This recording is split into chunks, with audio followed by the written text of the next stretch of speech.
त्वं हिनः पिता वसो त्वं माता शतक्रतो बभूविथ अधाते सुम्नमीमहे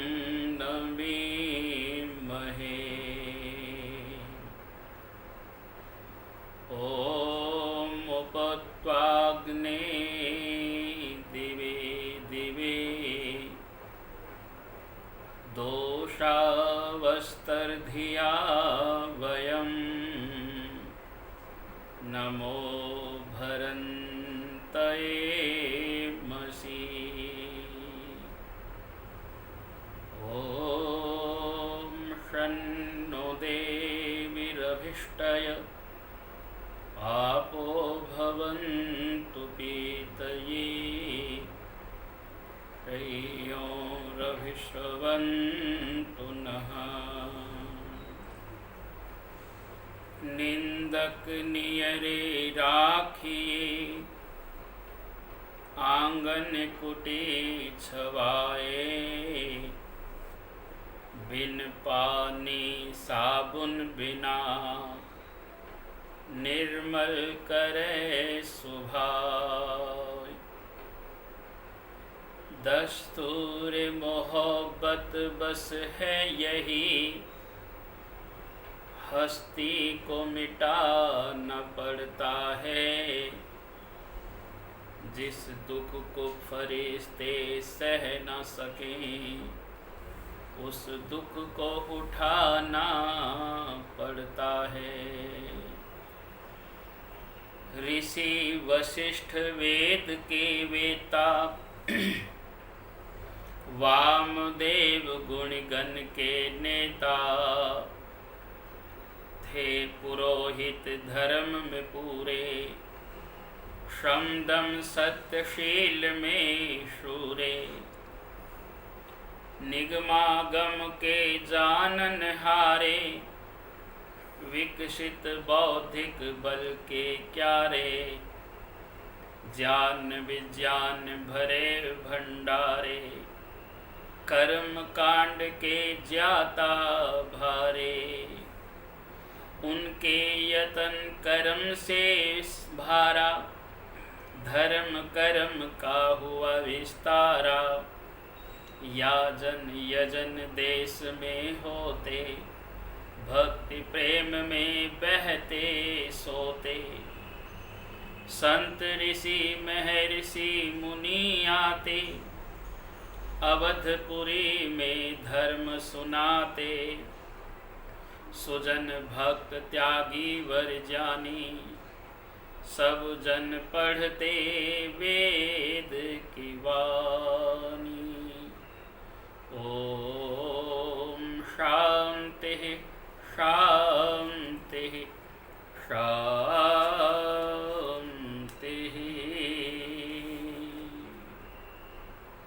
सम्मुख समुपस्थित श्रद्धा व करुणा से उत्प्रोत समादरणीय अन्नपूर्णा मातृशक्ति देव के दुलारे भद्र प्रिय सज्जनों, प्यारे बालक एवं बालिकाओं,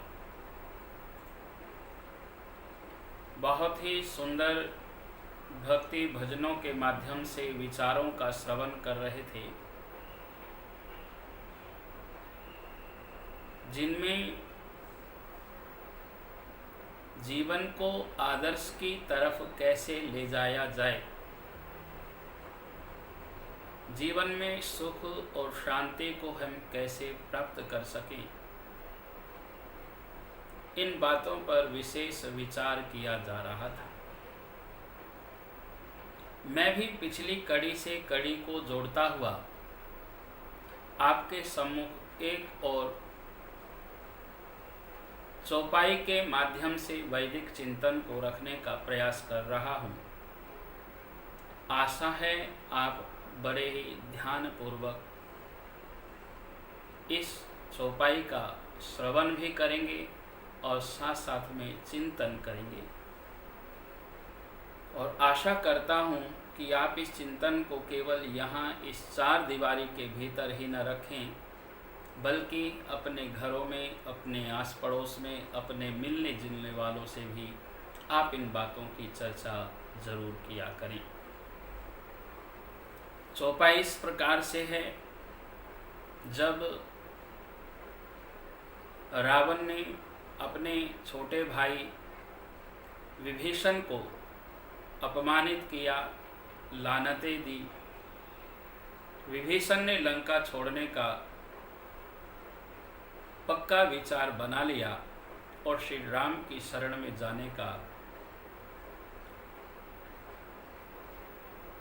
तय कर लिया। रावण के दरबार को विभीषण जी छोड़ करके चल पड़े हैं। वहां क्या दशा हुई, इस बात को आपने चर्चा के माध्यम से सुना था। अब विभीषण जब चल पड़े तब की ये बात है, एहि विधि करत सप्रेम विचारा, आयऊं सपदि सिंधु एहि पारा, कपिन विभीषण आवत देखा, जाना को रिपुदूत विशेषा, ताहि राखी कपीस पहियाए, समाचार सब ताहि सुनाए, कै सुग्रीव सुनहु रघुराई, आवा मिलन दसानन भाई, कह प्रभु सखा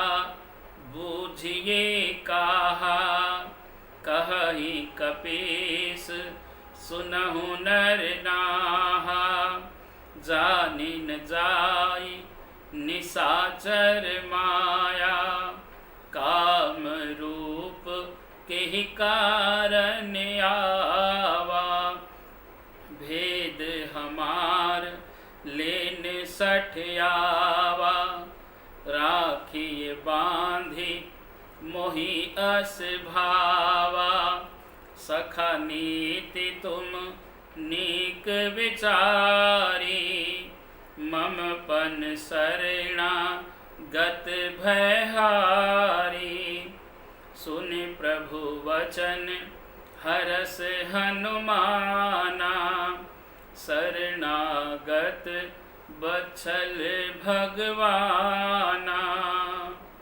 शरणागत कहूँ जे तजहि निज अनहित अनमानी, ते नर पावर पापमय तिन्ह बिलोकत हानि, सियापति राम जय जय राम, मेरे प्रभु राम जय जय राम, मंगल भवन अमंगल हारी, द्रवहु सुदशरथ अजय बिहारी। बोलिए मर्यादा पुरुषोत्तम श्री रामचंद्र महाराज की जय। इस तरह से प्रेम सहित विचार करते हुए विभीषण जी सपदी शीघ्र से शीघ्र, तेज से तेज गति से समुद्र के इस पार जिस तरफ श्री रामचंद्र जी महाराज की सेना थी, पड़ाव डाला हुआ था, उस तरफ पहुंच गए। समुद्र पार करते हुए महाराज सुग्रीव के सैनिकों ने विभीषण जी को जब देखा तो उन्होंने ये समझा, ये जाना कि शत्रु रावण का ये कोई खास दूत है। उन्हें जहां पहरेदार ने रोका, पहरे पर ठहराया और वहां से अपने महाराज सुग्रीव के पास गए और उनको सारा का सारा समाचार निवेदन किया कि महाराज, लंका से कोई खास व्यक्ति उपस्थित हुआ है। इधर महाराज सुग्रीव ने मर्यादा पुरुषोत्तम श्री रामचंद्र जी के महाराज के पास उपस्थित होकर के निवेदन किया है कि महाराज, रावण का भाई विभीषण आपसे मिलने के लिए उपस्थित हुआ है। मर्यादा पुरुषोत्तम श्री रामचंद्र जी महाराज ने महाराज सुग्रीव को कहा कि हे मित्र, इसमें तुम्हारी क्या राय है? तुम क्या समझते हो? या इस समय क्या करना चाहिए? तब महाराज सुग्रीव ने ये बात कही कि महाराज, राक्षसों की जो माया है ये जानी नहीं जाती। ये ऊपर से कुछ दिखते हैं, भीतर से कुछ होते हैं। हम ये कह सकते हैं कि जैसे किसी व्यक्ति की करनी और कथनी में अंतर, और कथनी करनी में जब अंतर आता है तो निश्चित रूप से व्यक्ति मानवीयता से पतित हो सकता है। इसीलिए वैदिक शास्त्रों में, वैदिक चिंतन में इस बात पर बड़ा भारी जोर दिया गया कि व्यक्ति की कथनी और करनी एक हो, बाहर भी और भीतर भी। इसलिए कहा, यन मनसा ध्यायते तद वाचा वदति, यद वाचा वदति तद अभिसंपद्यते। व्यक्ति जैसा मन में विचार करेगी वैसा वाणी से बोले, जैसा वाणी से बोले वैसा अपने कर्म में। मर्यादा पुरुषोत्तम श्री रामचंद्र जी महाराज के जीवन में ये एक आकारता हम देखने को प्राप्त करते हैं। वैदिक ऋषि मुनियों में, वैदिक राजाओं में ये परंपरा बनी हुई थी। इसलिए उन कुल के गौरव में इस बात को कहा जाता था, रघुकुल रीत सदा चली आई, प्राण जाई पर वचन न जाई। आज इस महामारी के समय में भी हम देख रहे हैं कि कुछ लोग केवल शोषण कर रहे हैं, वस्तुओं के अनाप शनाप रेट ले रहे हैं। मानवीयता के लिए शोभादायक कार्य नहीं है, बल्कि ऐसे समय में तो सेवा को ही अपना बड़ापन बनाना चाहिए, अपना मान बनाना चाहिए, अपने ऋषि मुनियों की ख्याति बढ़ाने का प्रयास करना चाहिए। इस समय तो हमारी सेवा की जरूरत होती है, ना कि बहसीपने की, राक्षसीपने की। मर्यादा पुरुषोत्तम श्री रामचंद्र जी महाराज ने विभीषण के आने पर बड़ा विशेष विचार किया है, चिंतन किया है। और महाराज सुग्रीव ने जब ये कहा कि महाराज ये छली बड़े होते हैं, और न जाने ये किस कारण से आया है। वैदिक लोग इसीलिए यज्ञों में इस बात को विशेष रूप से ध्यान से कहते हैं, बखान करते हैं, प्रार्थना में करते हैं, छोड़ दे में छल कपट को मानसिक बल दीजिए। प्रभु से मन के बल को बढ़ाने की बात कहते हैं, छल और कपट को छोड़ देने की बात कहते हैं। वास्तव में छल कपट को छोड़ने से ही जीवन में मानवीयता उपस्थित होती है, जीवन में इंसानियत उपस्थित होती है, जीवन में वेद का आदर्श सामने आता है, ऋषियों को मानो दर्पण मिल जाता है। इसलिए मन को हमें ठहराना चाहिए, मन की गहराइयों में जाना चाहिए। जब हम जितने भीतर गहराई से जाते हैं उतना ही हम पवित्र होते चले जाते हैं। भौतिकता तो आज होगी, कल ना मिले। और भौतिकवादियों का हश्र आपने देखा है, कोई विशेष लाभ नहीं। धन होना चाहिए, वयम श्याम पतयो रैणाम, लेकिन शोषण का नहीं, किसी को दुख दे करके नहीं, किसी को पीड़ा दे करके नहीं, किसी को कष्ट दे करके नहीं, एक्सपायरी चीज बेच करके नहीं, या ऐसी जो राक्षसी प्रवृत्ति जैसी बातें। आज विश्व पर आपत्ति है, हमारे देश पर आपत्ति है, हमारे राष्ट्र और समाज में आपत्ति है। तो निश्चित रूप से ऐसे आपत्ति के समय में हमें बड़ा सावधान सजग होकर धर्म को समझने का निरंतर प्रयास करना चाहिए। महाराज सुग्रीव के ये कहने पर कि महाराज ये लोग बड़े छली होते और जान पड़ता है कि ये विभीषण भी मानो हमारा भेद लेने के लिए आया,